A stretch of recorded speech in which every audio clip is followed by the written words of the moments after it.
প্রতিনিয়ত একঘেয়েমি ডিমের রেসিপি কারই বা ভালো লাগে বলো, তাই মা আজকে বানিয়েছিল ডিম পোস্ত, তাও আবার আদা ও রসুন ছাড়াই। তো চলো রেসিপিটা শেষ পর্যন্ত দেখে নেওয়া যাক। তার জন্য প্রথমে মা এখানে ডিমগুলোকে সামান্য লবণ দিয়ে সিদ্ধ করতে বসিয়েছিল। ডিম সিদ্ধ হয়ে যাওয়ার পর আমি ডিমগুলোকে একটু ছাড়িয়ে দিয়েছিলাম। এরপর মা মিক্সিতে পেঁয়াজের পেস্ট করে নিয়েছিল।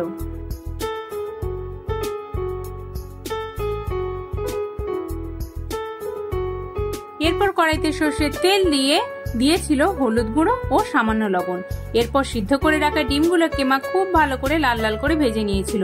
আর মা সিদ্ধ অবস্থায় ডিমগুলোকে চিড়ে দিতে ভুলে গিয়েছিল, তাই কড়ার মধ্যেই মা একটা ছুরি দিয়ে ডিমগুলোকে সামান্য চিড়ে দিয়েছিল। এরপর ডিম ভাজা হয়ে গেলে ডিমগুলো তুলে নিয়েছিল।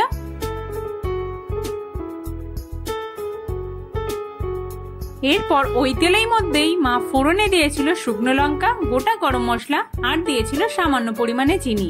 এরপর দিয়ে দিল পেঁয়াজের পেস্ট।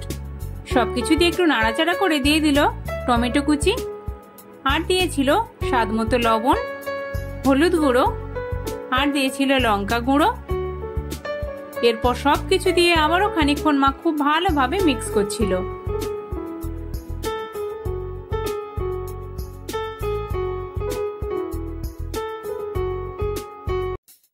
তো এটা খুব ভালোভাবে মিক্স করা হয়ে গেলে তেল ছাড়তে শুরু করলে মা দিয়েছিল পরিমাণ মতো জল।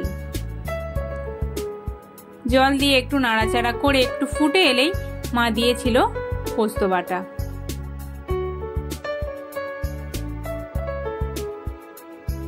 এরপর এটাকে একটু নাড়াচাড়া করে নিতে হবে খানিকক্ষণ।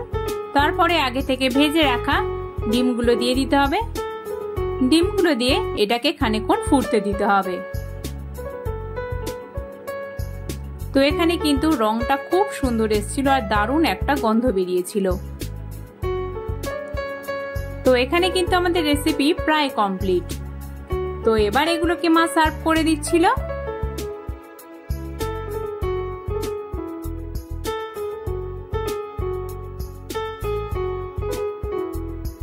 তো আদা ও রসুন ছাড়া ডিম পোস্ত রেসিপি কিন্তু এখানে একদম তৈরি।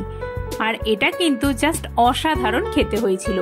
তোমরাও কিন্তু বাড়িতে এই রেসিপিটা একবার ট্রাই করে দেখো। আর কেমন লাগলো অবশ্যই কিন্তু আমাদের কমেন্ট করে জানাতে ভুলো না। আর আমাদের এই রেসিপিটা ভালো লাগলে লাইক, কমেন্ট, সাবস্ক্রাইব করতে ভুলো না কিন্তু।